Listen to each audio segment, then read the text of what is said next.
안녕하세요. 저는 경기도 평택에 거주 중인 평범한 한 여자입니다.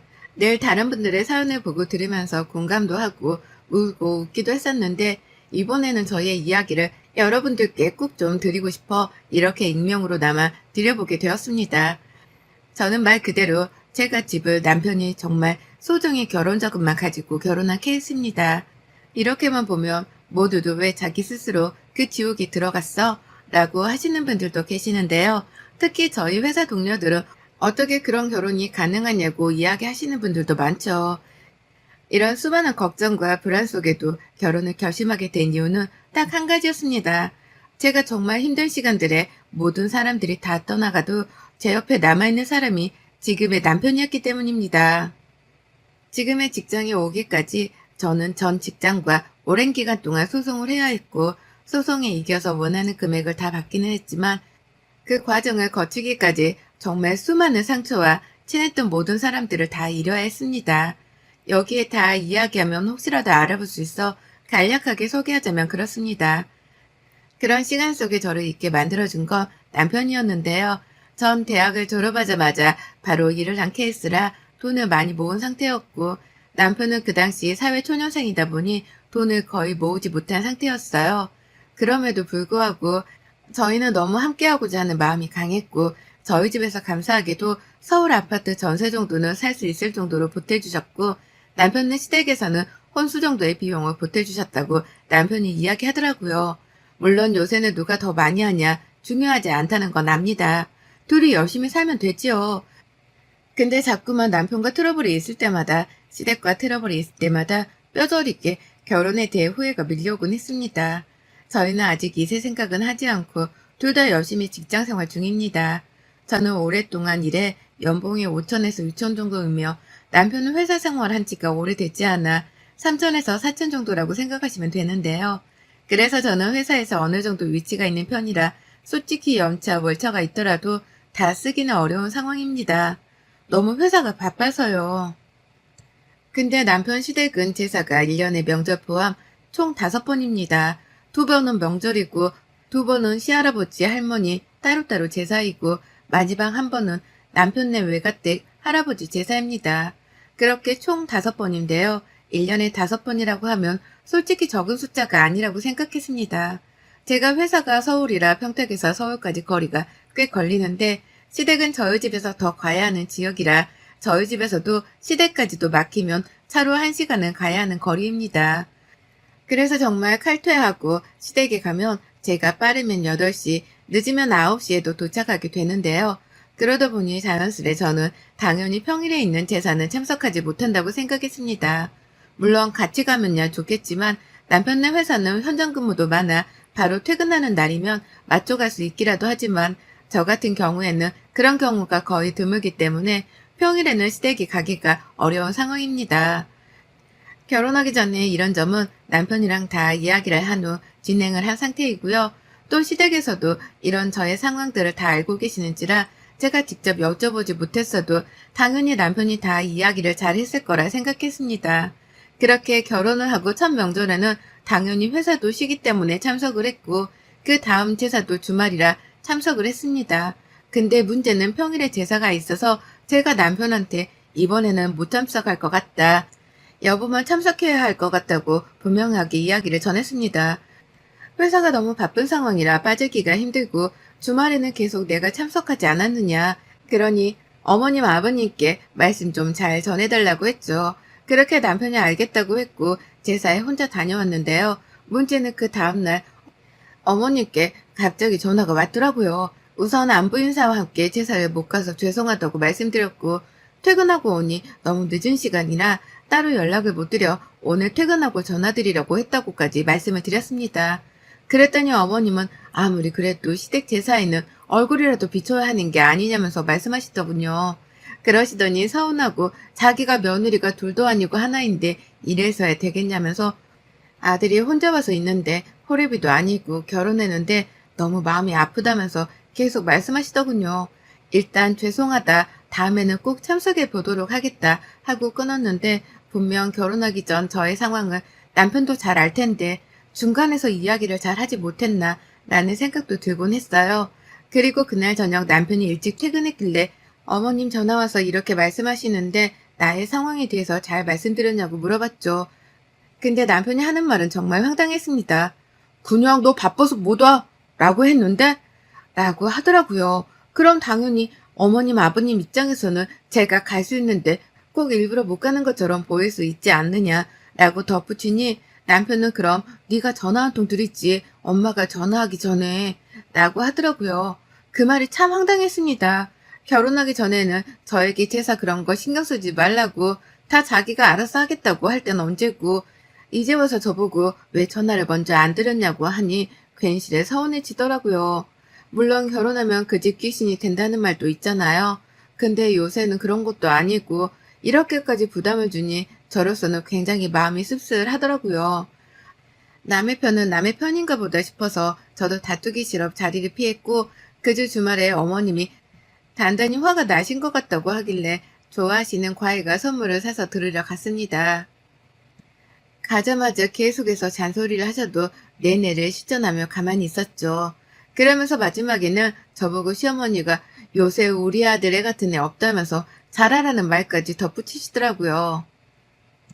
숫자는 정말 다 똑같나 보다 싶어서 저도 그냥 할 도리만 하고 지내자라는 마음으로 그렇게 어찌저찌 살다 보니 시간이 또 흘러갔고 다시 제사가 돌아왔습니다.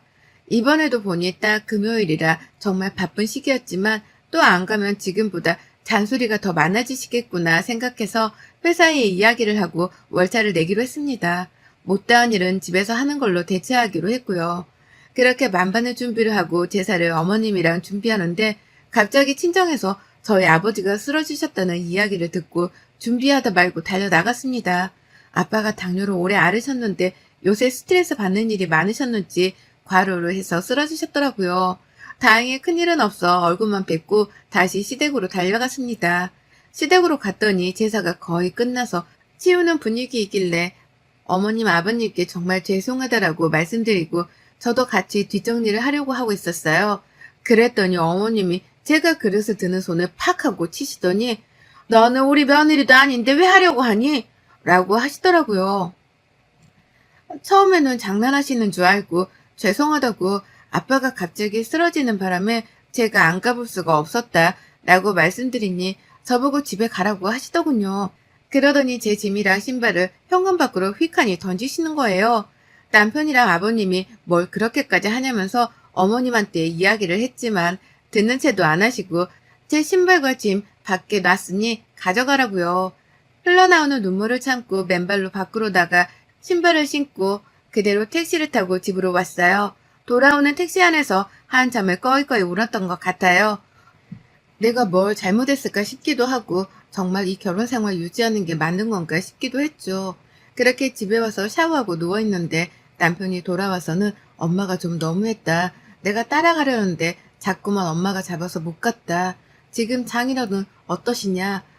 나도 가봤어야 하는데 미안하다.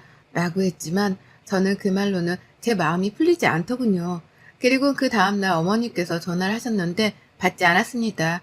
또 저녁에도 왔지만 받지 않았더니 이번엔 남편에게 와서 저보고 퇴근했냐고 바꿔달라고 하는 것 같길래 침대에 누워 자는 척을 했죠. 며칠 동안 어머님 전화를 피하다시피 하니까 남편을 달달 볶아서 저를 바꿔달라고 하시는 것 같았어요. 그렇게 피하던 전화를 받았고 어머님의 첫마디는 너 얘가 왜 이렇게 소심하니? 라는 말이었어요. 고작 그랬다고 삐져서는 너는 시애미 전화도 안 받니? 라면서요.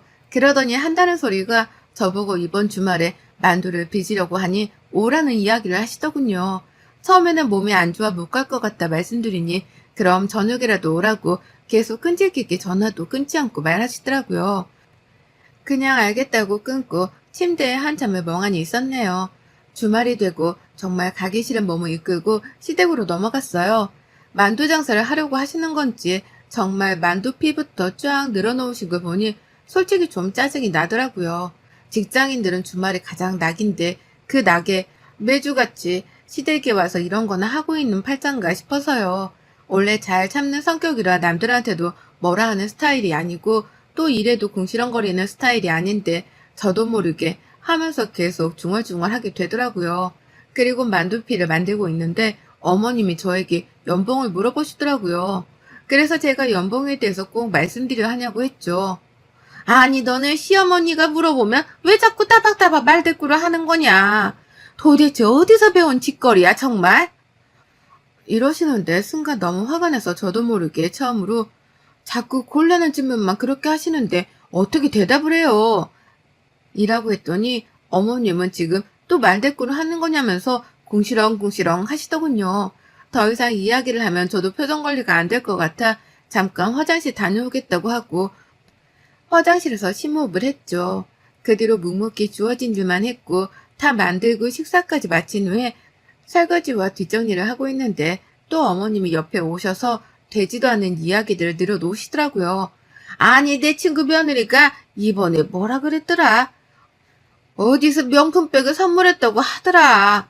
아니, 내 친구 며느리가 시어머니랑 같이 마사지 받으려고 이번에 코로나 괜찮아졌다고 괌 가자고 비행기표까지 끊어줬더라. 어떤 며느리는 이렇더라 저렇더라 하시더군요. 그 말을 내내 저도 나중에 어머님 생신 때 남편이랑 말해서 갖고 싶은 가방 있으시면 사드릴게요. 최대한 좋게 말씀을 드렸어요. 그러다 갑자기 저보고 너네 아빠는 이제 괜찮냐? 라고 물어보시더라고요. 그래서 그래도 걱정은 해주시나 보다 해서 많이 괜찮아지셨다. 다시 혈당 관리하고 계신다라고 말씀드렸더니 시어머니가 그 뒤로 한다는 소리는 정말 입에 담을 수 없는 말이었어요. 아니, 너네 아빠는 왜 꼭 그날에 쓰러지고 하신대냐? 제사인데 딸 고생할까봐 그러셨나? 눈치가 없으시네 참. 라고요. 설거지하고 있는 제가 그릇을 깨먹을 정도로 너무 놀라 아무 말도 못하고 있었어요. 그냥 농담한 건데 왜 정색하냐 너는 이러시는데 어머님, 해도 될 농담이 있고 안 해도 될 농담이 있잖아요. 제가 저희 집 제사 지내는 날 어머님 쓰러졌는데 저희 부모님이 그렇게 말씀하시면 어머님은 그럼 농담으로 받아들일 수 있겠어요? 저도 아빠들만 눈치가 없으니 당분간은 시댁에 오라고 하실 때 남편만 보낼게요. 하고 그대로 나와버렸어요. 남편이 와서 하루 종일 미안하다고 엄마가 토가 지나쳤다고 빌었지만 제 마음은 이미 다친 상태라 남편과도 말을 섞고 싶지가 않았어요. 그렇게 시댁에서 오는 전화는 다 차단하고 남편에게도 다시 한번 어머님 나 전화 바꿔주면 그대로 이혼할 줄 알라고 했죠. 단단히 선언을 하고 퇴근 후에 남편이 회식한다길래 혼자 먹고 싶은 음식을 시켜 먹으면서 집에 있는데 누가 띵동 하더라고요. 보았더니 어머님이시길래 문 안 열어드렸어요. 계속 한 10번을 띵동 하시는데 그래도 끝까지 안 열어줬어요. 저보고 있는 거 알고 왔다고 하시면서 소리를 고래고래 지르셔도 안 열어드렸어요. 그렇게 가신 것 같아 있는데 남편한테 전화가 오더라고요. 아니, 엄마 갔는데 문 안 열어줬어? 엄마가 너한테 사과하고 싶다고 계속 그래서 나 오늘 회식이라니까 너랑 저녁 먹으러 간 것 같은데 문까지 안 열어주는 건 좀 너무했잖아? 남편 말을 너무 황당해서 똑같이 이야기해줬어요. 너희 엄마 우리 집에 와서 문 안 열어줘서 마음은 아프고 너는 네 와이프가 니네 엄마한테 매일 당하는 건 마음이 안 아프니? 라고요. 그랬더니 아무 말 안 하길래 오늘은 집에 들어오지 말고 다른 데서 자라고 하고 문까지 걸어 잠그고 하루가 지나갔어요. 그 하루 동안 아무래도 더 이상 이러면 안 되겠다 싶더라고요. 뭔가 다른 방도가 필요할 것 같아 회사에서 퇴근하고 곧바로 시댁으로 달려갔어요. 남편에게 시댁으로 오라는 말만 남긴 채요. 시댁에 갔더니 시어머니가 네가 그래봤자 별 수 있냐면서 제발로 네가 사과를 하러 와야겠지. 이러시면서 또 코웃음을 치더군요. 시어머니 면전에 대고 준비해온 이혼 서류를 뿌려드렸어요. 그랬더니 무슨 짓이냐고 네가 미쳤냐고 하셨지만 그 서류부터 꼼꼼히 보시라고 그랬죠. 그랬더니 네가 이혼해봤자지. 그 집에서 너 몸만 나가면 된다면서 하시길래 그 집은 제가 해온 집인데 왜 제가 나가요 어머님? 이라고 했죠. 그랬더니 그게 무슨 너네 집이냐면서 우리 아들이 마르는 집이라면서 펄쩍펄쩍 뛰더군요. 그때 참 가소로웠어요. 어머님 무슨 말씀이세요 도대체? 지금 귀가 혹시 안 들리시는 건 아니시죠? 지금 살고 있는 저희 집 저희 친정에서 해주신 거예요. 명의도 제 명의인데 모르셨어요? 남편이 쪽팔려서 말 안 했나 보네요. 라고 했죠. 그랬더니 시어머니가 그게 무슨 말이냐. 우리 아들이 번 돈으로 했다고 했는데 네가 정말 미쳤구나. 이런 말도 안 되는 소리를 하시더군요. 그때 남편이 도착하더라고요. 왜? 우리 집 내가 해온 거라고 말씀 안 드렸어? 어머님 오해하시잖아. 지금이라도 말씀드려. 당신은 결혼할 때 이 집에 보탠 돈이 딱 300만 원이라고 말씀 안 드렸어? 이제서야 실마리들이 풀리더군요. 남편을 알고 봤더니 시댁에서 돈을 좀 지원받았더라고요. 집 해야 한다고 받은 것 같은데 그 돈을 저에게 이야기도 안 하고 주식에 투자했더라고요. 괜찮은 건이 있어서요. 근데 자기 부모님이나 나한테 말하면 분명히 반대할 게 뻔하니까 우선은 제 돈으로 지불하고 나중에 줘야겠다 싶어서 말 안 했다고요. 그러니까 시댁은 제가 한 푼도 없이 시집왔다고 생각하셨나 봐요. 그러니 제가 미웠겠죠. 어머님은 그때부터 정신을 차리셨는지 자기 아들 등짝을 찰싹찰싹 때리더라고요. 도대체 그 돈 어디에 다 두었냐고, 빨리 가지고 오라고, 어떤 돈인데 그랬냐고요.